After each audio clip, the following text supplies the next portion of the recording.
Good morning out there. We're coming to you from the Hampton B. Allen Library today. Caroline Hightower, Diane Welch, and our special guest today, Elbert Marshall. And what a pleasure and honor it is for us to have Elbert with us. And we're doing all this through the wonderful world of technology, Zoom. So, and I hope that everyone is going to enjoy our conversation this morning. Elbert is certainly someone that we are familiar with in Anson County. He has contributed so much to the community during his tenure here. And Elbert, how long did you live in Anson County? I labeled you as a native, but yeah. Well, I feel like a native. We lived there 21 years, and it's a wonderful 21 years in our opinion. Right. Now, did you come here as the editor of the Anson Record? I came in 1990 as the editor of the Anson Record. Right. And then graduated to president of the chamber. Yes, I went to the chamber in October of 1994 and worked there for 11 years until I retired. Yes, and you guys started, now when you started with the chamber, you were in the Levitt building, is that right? That I was what? Was the chamber office located in the Levitt building? Well, started out where Plank Road Realty is today. Right. And then actually moved to the corner. I don't remember the name of the house, but Clodfelter has his law office there at one time. Right. And then we moved into the Levitt building. Okay. All right. Well, that was, I was talking to Sandy the other day, Sandy Bruni, and we're about how the chamber grew under your leadership. And I think you were recognized too in September for the contribution you had made, which is it's a wonderful thing. And we're so glad that happened. We thank you for all that you've done. And then you and Sandy started Marshall Bruni Media Consultants. Yes, we saw a need for helping local businesses. Right. Without them having to spend an arm and a leg to have a website. This is in the very early days. And at one time we had about 30 some websites that we had. Sandy was the web mistress and I was sort of on the business end, but I did learn from her how to upload things, items to the website and websites. And so, and we did Marshall Bruni until 2009 when I moved to Concord, and just sort of, we weren't able to handle things locally without being there. Right, but what an exciting time, and what a contribution as well. And then you were the one that sort of spearheaded the Sneedsboro, the campus thing up at the college where the that theater area was Helen Goodman born. It was a team effort. Right. There were several people involved, and I was heavily involved, as was Sandy and several other people. Caroline's father, Phil Hightower, when he was a representative in Raleigh, he helped us with a $5,000 grant that we bought property in Sneedsboro that we planned on having a permanent site for the outdoor drama, Ripple in the River. Right. But as years passed, things just didn't go right. And so Ripple in the River never did become a absolute reality. But he helped us a lot. Paul Hightower did. Right. Yes. Well, and then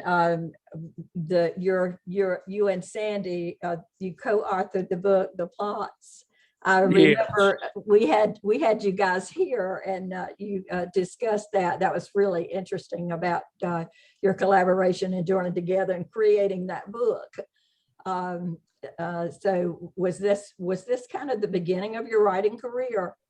Well, uh, I always wanted to be a writer. I was an avid reader as a teenager and even started writing at about age 13 or 14, but never published at the time. And so, but Plots was my first publication. Of course, Sandy had some before then, Right. and it was a collaboration, and we didn't always agree with each other on how it was going to be written. So we never did actually fight, but we sort of compromised. And so we kept sending back and forth in the very beginning ideas, and the email address was plots, Plots, because we were working on a plot or Right. a series of plots. And so finally, man, we had this book written, and well, what are you going to call it? What are you going to name it? And I said, well, let's put a Z on the end, and then we'll write a real interesting ending. So if you read the ending first, you'll know what Plots means on the last page of the last chapter. So that's Right. how Plots got named. Right. Hey, that's wonderful. And so you have, is it 11 books that you have you've published, or Yes. you're now working on your 11th? Well, counting Plots, I have 11. 11. Okay. But I'm working on my 11th solo. Right. It's called Shadow, and I'm taking on. He's a hitman, and I'm taking on a serious subject there. Right. Right. How are you going to like a hero who's a hitman? Oh, well, I just looking at the books that you've written, and about how long does it usually take you to complete a novel? Well, it's been I always try. I usually finish a novel, publish and have it in hand sometime in October or November each year. Well, in November and December, I do my research for my next novel. Well, then always on the first Monday after the first of the year is when I start working seriously. And it usually takes me until about June or July to complete the novel. And then I have beta readers who help me. Sandy reads everything I do, and then I read her books, her manuscripts also. So that's really a big help, knowing who's actually reading your work, and and it's a process. I self-publish, and so I don't sell a whole lot of books, but I always wanted to be a writer, and I can consider myself a writer with 11 novels out there somewhere. Absolutely, I consider that as well. Well, and so you do self-publish. Do you have advice to give to those would-be writers, people that are interested in going into that field? Well, it is a process trying to get published, and I went through that process. Got a lot of rejections. I did get some good advice on a couple of my manuscripts, and which was encouraging. And so when Sandy and we ran into the same problem with Plots, we just could not find an agent or a publisher who would be willing to take on the novel or the manuscript. And so that's when we decided to self-publish. And Amazon had this create space in which you could go in and create your own book, put it all together, cover, and they print it for you. It's now called Kindle Direct Publishing, KDP. It's changed its name. And so I've used them for every book. So Amazon actually publishes my books through their KDP company. Well, that's good advice for those that are interested in going into the field of writing. I noticed one of your comments on your Facebook. You said that that Nomad was your one of your, you felt that was one of your best novels. You want to talk about that just a little bit? Well, you know, that was my first solo novel. Uh-huh. Without Sandy and writing a paragraph here or a chapter there. And back in 1984, I wrote this lead to a novel that I wanted to call Nomad. 1984 now. Mm-hmm. And it started out, the killer awoke before dawn and he put his boots on. That was sort of like the lead song that the Doors did, Once Upon a Time. And I took that, it was like about 3 sentences, and I turned it into Nomad. And for about 7 months there, I was in the head of a serial killer. Oh. And I did a lot of research. My serial killer was not a Ted Bundy or someone like that. There was a lot of twists and turns to it, and a lot of folks didn't figure it out who the serial killer was until almost the very end. So hey, that's good. Yeah, I had characters. I want to stand up just a minute and I'm going to show you a little something here. These are my eidolons. You see these little booties right here? Uh-huh. This is green and this is blue. I know they're like Halloween decorations, but these eidolons are like these little imps that sat on Nomad's shoulders and encouraged him to do this and encouraged him to do that. So it's psychological, it was mental. The serial killer was demented. So it was a very, very tough book to write. And that's why I think it's my best one. I love all my books. Right. But if I had to number them, that would be my number one book. So now, for example, with that one, did you know how you wanted it to end, or or did you kind of have to? Did it change as you wrote? On Nomad, I knew how it was going to end. There are times when I can write the ending by the time I get to chapter 2 or 3. Then there are other times, like in Who Slew Bonnie Blue, I knew who my killer was going to be. And then on the penultimate chapter, I changed who it was, and it threw a wrench in the cog, so to speak. And it turned out much better, it being another person than the one I had written it for to be. So I have changed my endings, and but usually, like even when I did my Alexis Spinarkle series, I always knew how they were going to end.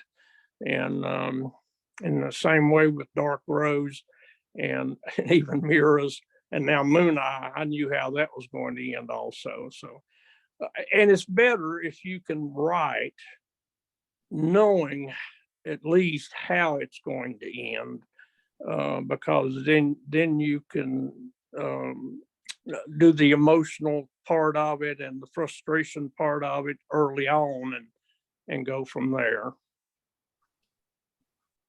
Wow, the writing process is a complicated thing, Elbert, isn't it?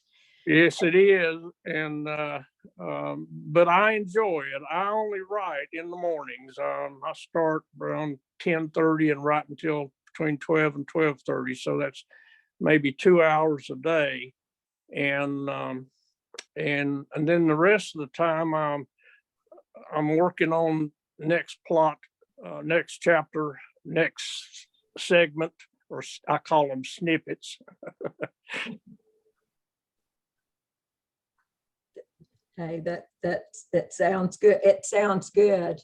Now, Caroline, did you want to get into some on the the Yeah. book that you read. So one thing I thought was interesting, and I didn't realize it until I went back and read the synopsis of your other novels, but Moon Eye actually mentions characters from Nomad.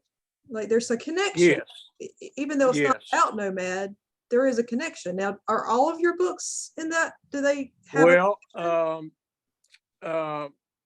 I have this North Carolina city called Morgan, and that's where Plots, Nomad, Who Slew Bonnie Blue, that was the location. And I have these characters. Well, when I got to Moon Eye,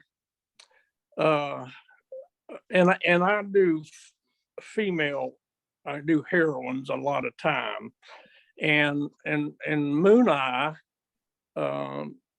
she was actually from Morgan, but you don't figure this out. I've divided Moon Eye up into three sections, and book 1, book 2, and book 3. Well, you don't meet her until, well, you don't meet the real Moon Eye, what her real name is, until book 2. But she's from Morgan. And I saw an opportunity to tie in about Nomad, and I brought back characters like my Moon Eye was actually the sister of one of Nomad's victims. And then her fiance, Joey, was the brother to one of Nomad's victims. And so it's like a little serendipity there. And they met each other actually at one of the funerals, and then they just sort of became friends and eventually fiance. And so, yes, I do bring back characters.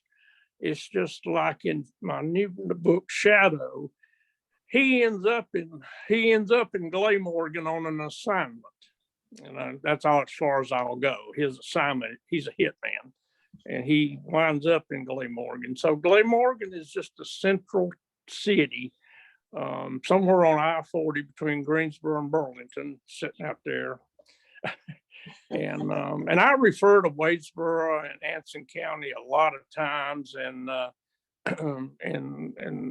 I've even had things happen at the Lockhart Taylor Center there in Wadesboro. And so I just and I bring in people's names that sometimes you can catch.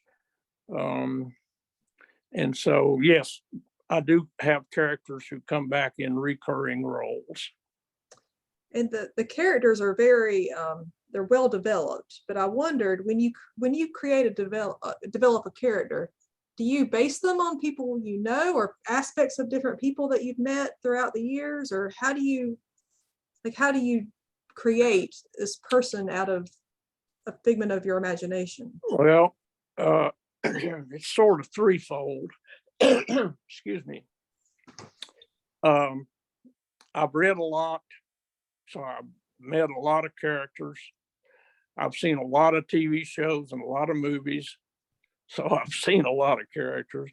And then I put myself in the sort of body of my heroine or heroine, and it's my feelings. And so I develop my character. I want strong characters. I don't want weak characters. And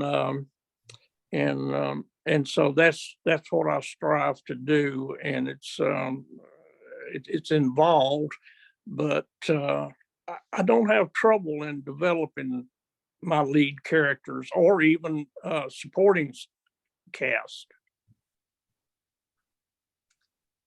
And I wonder too, I know you must have to do a lot of research for.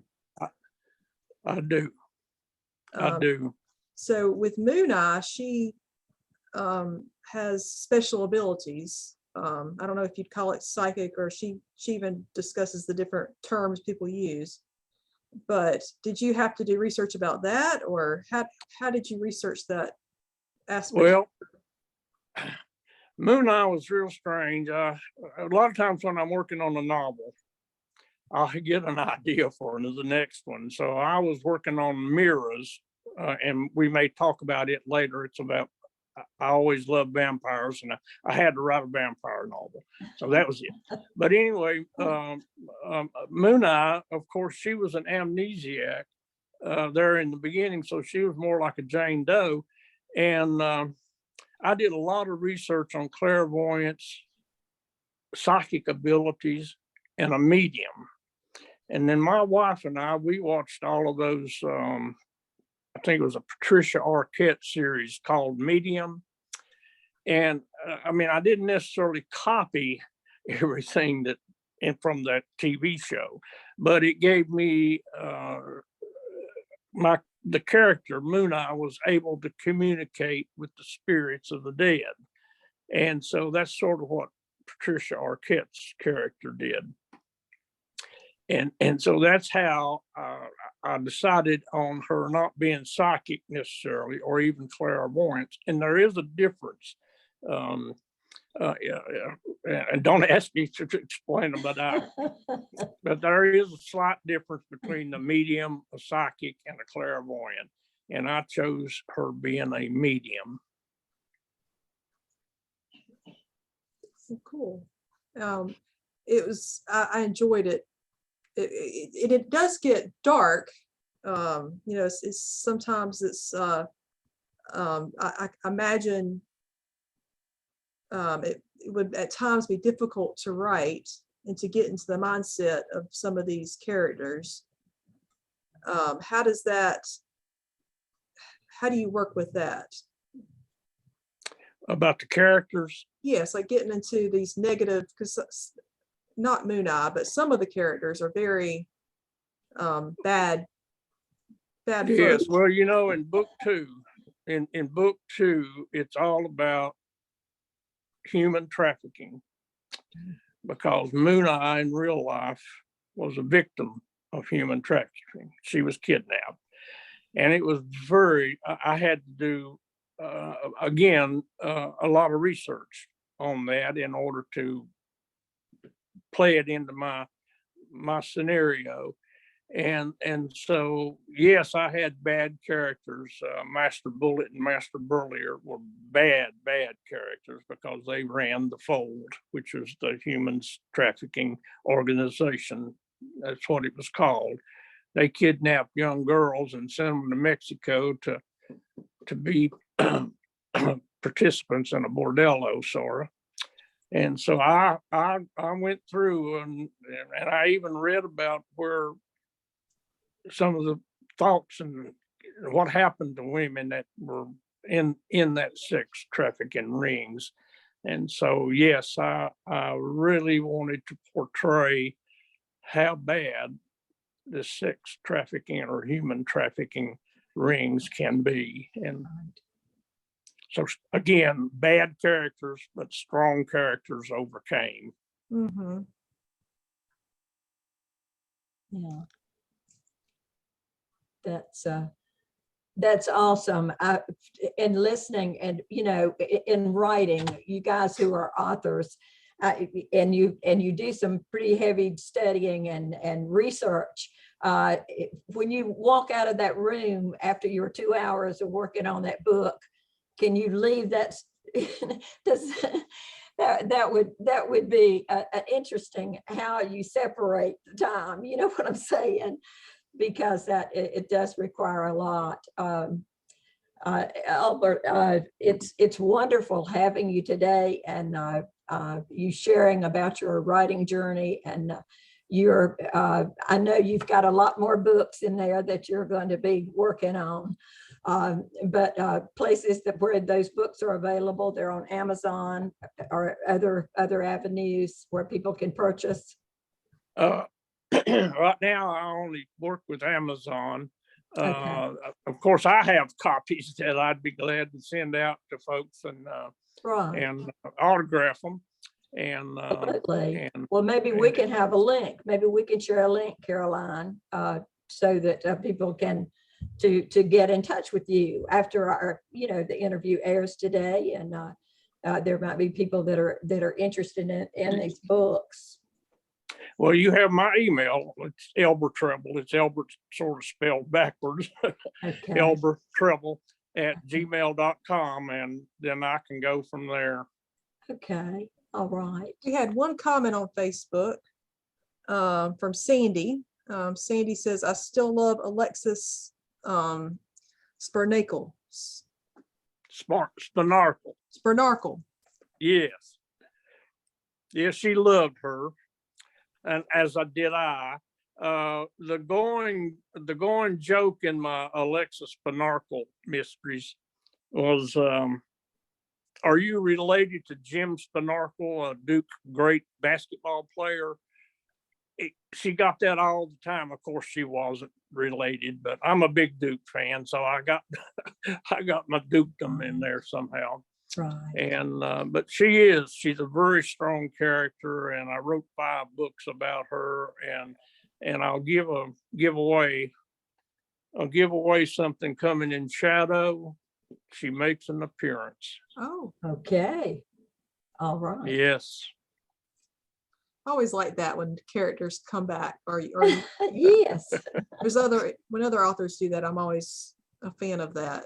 right. So I'm glad that you Well, did it. you know, she was a dream detective. Do we have time to talk a little bit more? Yes.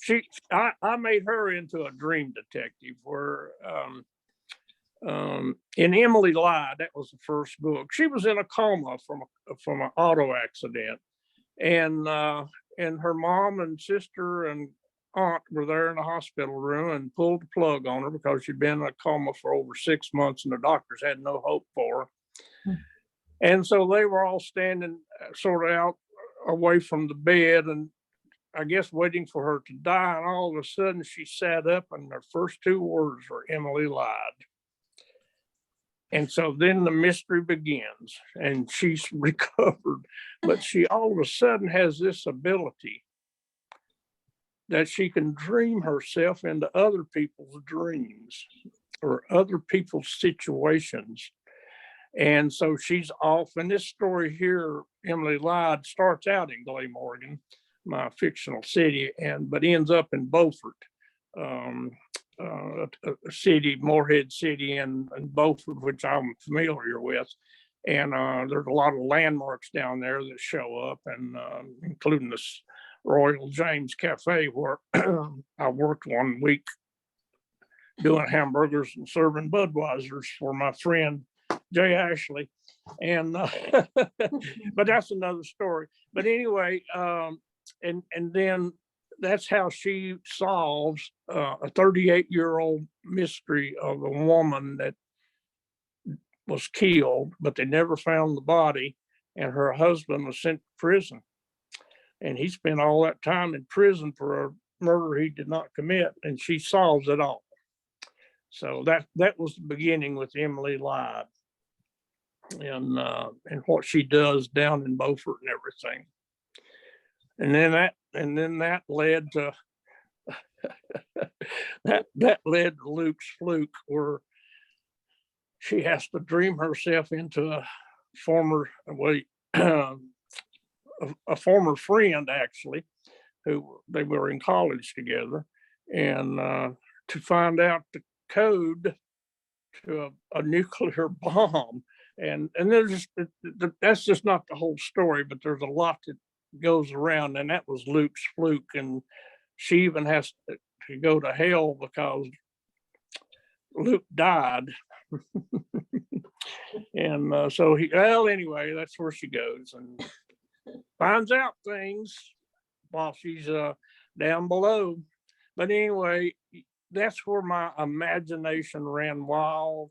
You could have her in another book. She was involved in let's see what, sand serpents, and well, that was Luke's Fluke too, and just all kinds of weird things. And I let my imagination just go wild. I got a little more serious in Rubicon. That takes place in North Myrtle Beach and Myrtle Beach. And of course, I spent several years down there. Well, 5 actually. But it was sort of like another serial killer, so to speak, but it's a witch's coven involved in that one. So it just gets more involved and more involved with those. Neat. Well, I look forward to reading more. So keep on writing. And Well, if I had time, I'd like to tell you about mirrors real quick. Okay. yeah, I love vampire movies. I was a big Peter Cushing and Christopher Lee fan back in the day, and so I had to write a vampire novel, and so I started out with my detective. Her name was Alice Whitley. I didn't want to get the wrong name there, and she and her partner are investigating murders that has little fang marks here, and so she didn't believe in that. Was my lead in. Detective Alice Whitley didn't believe in vampires until ... And so book one's her. Book two is him and his whole transformation or whatever from ordinary man all the way to becoming that vampire. And then book three is Alice and her son finally nailing him, putting a stake through his heart. So very interesting in doing that one also. A lot of research because it takes place in several places, even New Orleans. I've been in New Orleans and I knew a little bit about the French Quarter, but not back in 1910 or 20, whenever Jacob was there. So that was the character's name. So it was a good little tale about a vampire and how it took 30 some years to finally catch him. He was over 200 years old because it starts back in like 1830s or something in Boston. right. What I need to do is I need to send you guys a free copy of the ones that you're missing, and maybe I'll email you and get the one. I know you've got at least Nomad and Plots and Who Slew Bonnie Blue, but I don't know if you know any of the others. So I need to put them together for you and send them to you. We'll have to check on that, Albert. Now, are you a part of a writers club there in your area in Pound, Virginia? Sadly, there is no It's not one. organized Oh, writers okay. club. Yeah. I've thought about organizing one, but I'm getting a little older now, and Right. I'm not as involved in the community as I was in Anson County and Waysboro. Oh, yes. I'm a member of the Historical Society here. That's and they do a lot of good for our little community, and Well, and so that's about as far as I've made it. And I've inquired about writers clubs, but there are none organized here. right. Well, all of that is understandable. You're a busy person, and the age factor too, and health issues as well. But it's good that you and Sandy still have that, and she still helps you with the reading and proofreading and stuff like that. Because there's just so much in putting a book together and getting it published and out there. So it takes a lot for that. Thank you, Albert. We have enjoyed this so much today. Caroline, I've enjoyed it, and I have enjoyed it, and I know others will as well. And we look forward to the next edition. Okay. All right. Well, I thank you for actually asking me to be a part of your library's outreach. Absolutely. Well, it's been a joy for us. Thank you again. Okay. Y'all have a great day. Thank you.